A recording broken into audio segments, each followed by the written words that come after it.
누가복음 8장 1절에서 15절까지 말씀입니다. 그 후에 예수께서 각 성과 마을에 두루 다니시며 하나님의 나라를 선포하시며 그 복음을 전하실세 12 제자가 함께하였고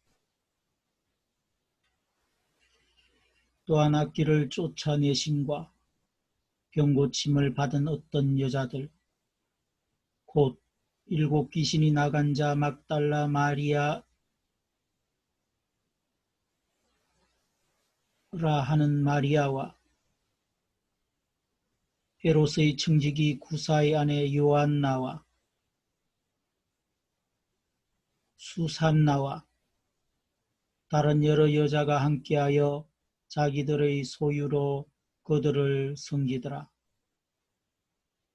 각 동네 사람들이 예수께로 나와 큰 무리를 이루니 예수께서 비유로 말씀하시되 씨를 뿌리는 자가 그 씨를 뿌리러 나가서 뿌릴세.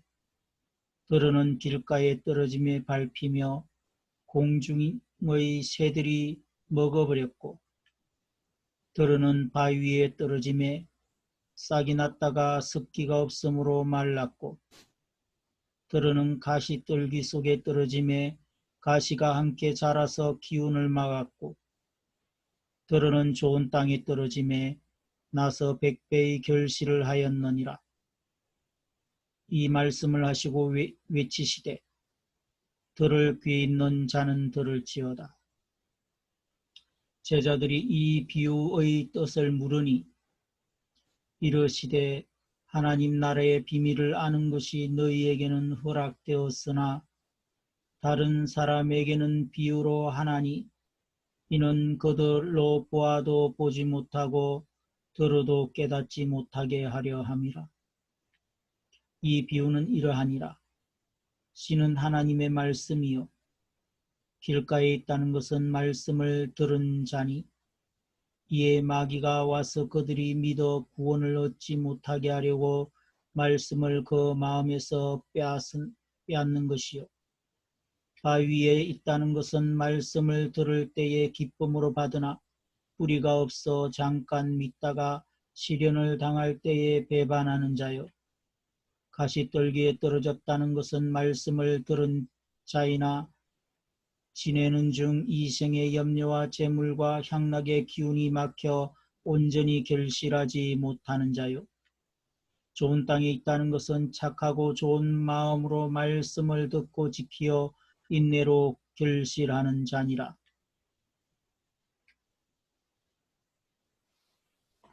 오늘의 말씀을 요약하겠습니다. 예수님이 각처에서 하나님 나라를 선포하실 때 12 제자가 함께하고 많은 여인이 자신의 재산으로 그들을 섬깁니다. 예수님은 하나님 나라의 비밀을 씨 뿌리는 사람의 비유로 말씀하십니다.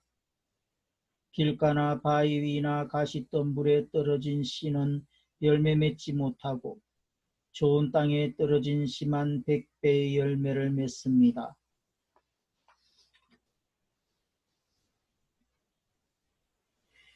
누가복음 8장 1절에서 15절 말씀의 제목은 말씀을 듣는 착하고 좋은 마음입니다. 1절에서 2절, 3절까지 말씀을 다시 한번 살펴보도록 하겠습니다. 1절 말씀입니다. 그 후에 예수께서는 여러 마을과 고을을 두루 다니시며 하나님 나라의 복음을 선포하셨습니다. 12 제자들도 예수와 함께 동행했습니다. 악한 영과 질병으로부터 고침받은 여자들도 예수와 함께 했습니다. 이들은 7 귀신이 떠나간 막달라 마리아였고 헤롯의 청지기인 구사의 아내 요한나 또 수산나와 그 밖의 많은 여인들이었습니다. 이들은 자신들의 재산으로 예수의 일행을 섬겼습니다.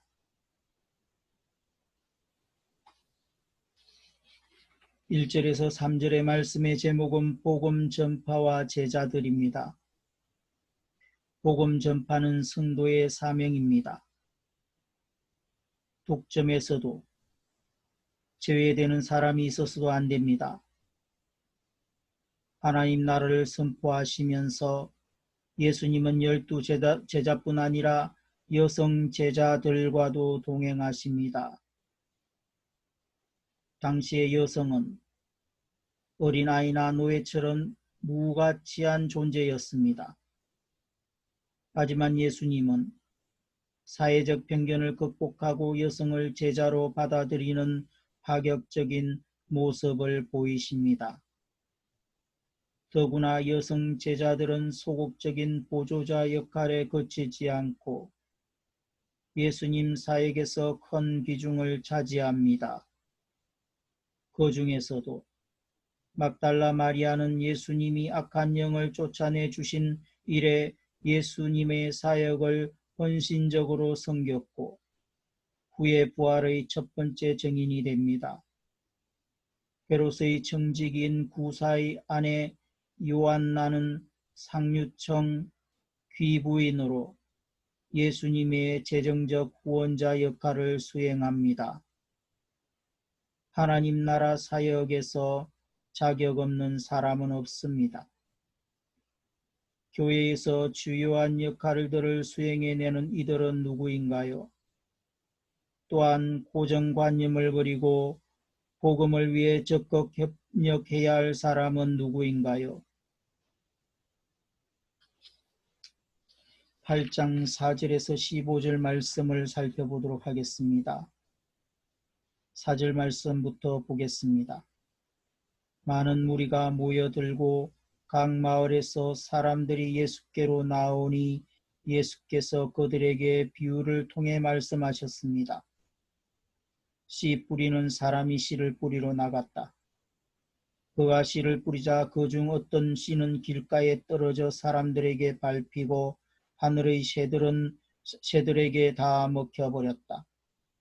어떤 씨는 바위 위에 떨어졌는데 싹이 돋았지만 물기가 없어서 곧 시들어 버리고 말았다. 어떤 씨는 가시던 불 속에 떨어졌는데 가시던 물이 함께 자라서 그 기운을 막아버렸다. 또 다른 씨는 좋은 땅에 떨어져 자라나 100배나 많은 열매를 맺었다. 예수께서 말씀을 마치고 큰 소리로 외치셨습니다. 들을 귀 있는 사람은 들으라. 제자들은 예수께 이 비유가 무엇을 뜻하는지 물었습니다. 예수께서 말씀하셨습니다. 너희에게는 하나님 나라의 비밀을 알게 해주었다. 그러나 내가 다른 사람들에게는 비유로 말했다. 이것은 그들이 보아도 보지 못하고 들어도 깨닫지 못하게 하려는 것이다. 비유의 뜻은 이와 같다. 씨는 하나님의 말씀이다. 길가에 떨어진 것은 하나님의 말씀을 들었으나 마귀가 와서 그 마음에서 말씀을 빼앗아가는 바람에 믿지 못하고 구원받지 못하는 사람들이다. 바위 위에 떨어진 것은 하나님의 말씀을 듣고 기쁘게 받아들이지만 뿌리가 없어 잠시 동안 믿다가 시련이 닥치면 곧 넘어지는 사람들이다. 가시밭에 떨어진 것은 하나님의 말씀을 들었으나 이 세상의 걱정과 부와 쾌락에 사로잡혀서 자라지 못하고 온전한 열매를 맺지 못하는 사람들이다. 그러나 좋은 땅에 떨어진 것은 착하고 좋은 마음으로 하나님의 말씀을 들은 뒤 그 말씀을 굳게 간직하고 인내에 좋은 열매를 맺는 사람들이다. 4절에서 15절 말씀의 제목은 말씀과 하나님 나라입니다. 하나님 나라는 인간의 노력이 아니라 말씀의 생명력으로 확장됩니다. 세상적인 방법과 지혜로 하나님 나라를 건설할 수 없습니다. 말씀의 씨앗은 길가에도 바위 위에도 가시던 불에도 좋은 땅에도 떨어집니다. 길가에 떨어진 씨앗처럼 아예 말씀을 듣지도 않고 거부하거나 바위에 떨어진 씨앗처럼 조금 말씀을 경청하다가 신속하게 배반하거나 거짓 가시덤불에 떨어진 씨앗처럼 걱정과 부와 쾌락 때문에 말씀을 저버리는 사람도 있습니다. 그러나 좋은 땅에 떨어진 씨앗처럼 말씀을 잘 받아들이는 사람은 무려 100배의 열매를 맺습니다. 말씀에 헌신된 소수는 세상을 변화시키고 잃어버린 영혼을 주님께 돌아오게 합니다. 말씀은 살아있고 운동력이 있어 혁명적인 변화를 일으킵니다. 말씀이 하나님 나라의 비밀 병기입니다. 인생에 가장 큰 영향을 준 말씀이 있다면 무엇인가요? 요즘 말씀을 듣는 마음의 자세는 어떠하며 어떤 점을 개선해야 하나요? 오늘의 기도입니다. 말씀으로 오신 하나님, 묵상하는 말씀을 통해 오늘 제가 맺어야 할 열매가 무엇인지 깨닫고 그 열매로 인해 다른 사람에게도 유익을 끼치는 하루가 되게 하소서. 묵상 에세이입니다. 사람 사용 설명서. 하나님의 말씀은 마치 사용 설명서와 같습니다. 오작동이나 고장 없이 제품을 사용하려면 반드시 설명서를 참조해야 합니다. 제가 교수로 있을 때 컴퓨터를 새로 구입했는데 질문이 있을 때마다 컴퓨터실 직원을 부르니 하루는 직원이 와서 교수님 컴퓨터 구입했을 때 함께 있던 설명서 어디 두셨어요? 라고 묻습니다. 그냥 박스하고 함께 버렸는데요 했더니 그걸 그냥 버리면 되나요? 컴퓨터를 제대로 쓰시려면 사용 설명서를 먼저 숙지하셔야 합니다 하는 것이었습니다. 모든 공산품이 그렇습니다. 물건과 함께 사용 설명서가 따라옵니다. 그것을 읽지 않으면 제한적인 기능밖에 사용하지 못합니다. 하나님이 사람을 만드시고 사용 설명서를 주셨습니다. 그것이 사람 사용 설명서입니다. 사람은 복잡한 기능이 많기 때문에 어떤 설명서보다 책이 좀 두껍습니다. 바로 성경입니다. 말씀을 읽지 않으면 우리에게 주신 수없이 많은 복과 은혜를 다 끌어낼 수 없습니다. 그래서 그냥 최소한으로 유지하며 살게 됩니다. 하나님이 주신 사용 설명서를 보십시오. 말씀을 통해 당신 안에 숨어있는 위대함이 드러나는 것입니다. 말씀을 마중물 삼아 내면에 부어 넣고 펌퍼질을 하면 엄청난 하나님의 역사가 이끌려 나옵니다.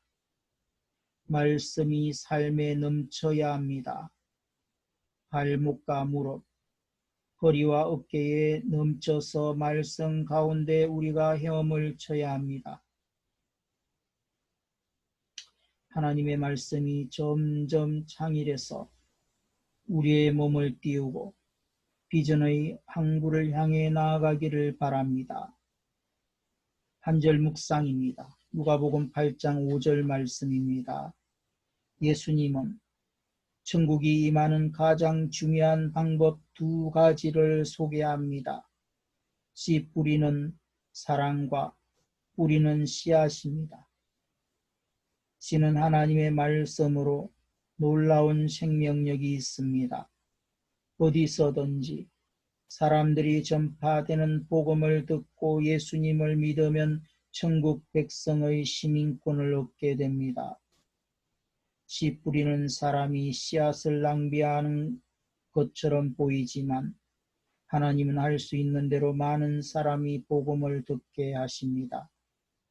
하나님께서에게는 한 영혼이 그만큼 귀하기 때문입니다.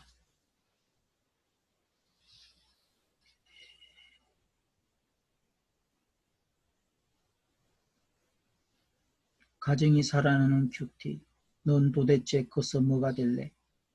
성경의 역사에는 늘 고난의 사건이 배후에 있습니다.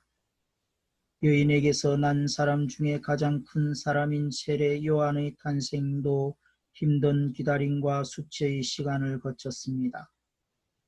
요한의 부모인 사가랴와 엘리사벳은 하나님 보시기에 의로운 사람들이었고 더욱이 사가랴는 유대 사회의 지도자인 제사장이었습니다. 당시 유대 사람들은 자식이 없는 것을 저주로 생각했기에 제사장으로서 아이를 낳지 못한 것은 부끄러운 일이 아닐 수 없었습니다. 그런데 그토록 힘든 기다림 끝에 하나님이 아들 요한을 허락하시고 그는 주께서 보시기에 위대한 사람이 될 것이기 때문이다. 이스라엘의 많은 백성들을 그들의 주 하나님께로 돌아오게 할 것이다. 라는 엄청난 약속을 주셨습니다. 모든 사람이 이 아이가 대체 어떤 사람이 될까 기대하며 요한을 바라보았습니다. 내게도 아들에 대한 기대가 있었습니다. 내 바람은 어떻게든 아들이 하나님을 만나는 것, 말씀이 깨달아지는 것이었습니다. 큐티 선교회와 우리들 교회의 원천이 된 학생 큐티 모임도 아들 때문에 시작했습니다. 아들이 말씀을 듣기 바라며 집에서 큐티 모임을 가졌는데 정작 아들은 자느라고 방에서 나오지 않았고 어쩌다 참석해도 중요한 순간에서 일어나서 화장실에 갔습니다.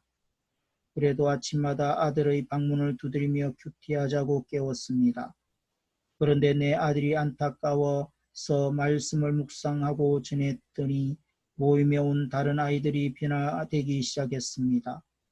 아들은 즐기게도 안 변하는데 다른 아들 때문에 시작한 모임에서 수많은 사람이 살아나고 교회까지 이루게 되었습니다. 너 아기야, 너는 지극히 높으신 분의 예언자로 불릴 것이요 주보다 앞서가서 주의 길을 예비할 것이며 주의 백성에게 그들의 죄를 용서해 주어 구원의 지식을 전할 것이다. 부모라면 누구나 아이에 대한 기대가 있습니다. 그러나 사가랴는 우리와는 달랐습니다.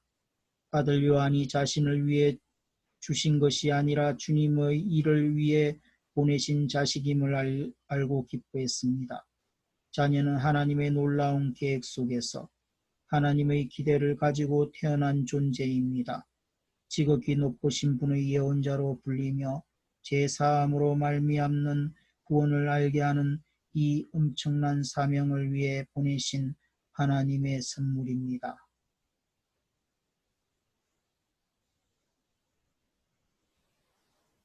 내 자녀, 내 가족의 구원을 기도하며 말씀을 붙잡을 때 하나님은 나를 통해 영적 자녀를 낳게 하십니다. 육신의 자녀가 없어도 육신의 자녀가 여전히 문제만 일으켜도 구원을 위해 흘리는 내 눈물과 기도에 복을 주시고 영적인 열매로 응답하십니다.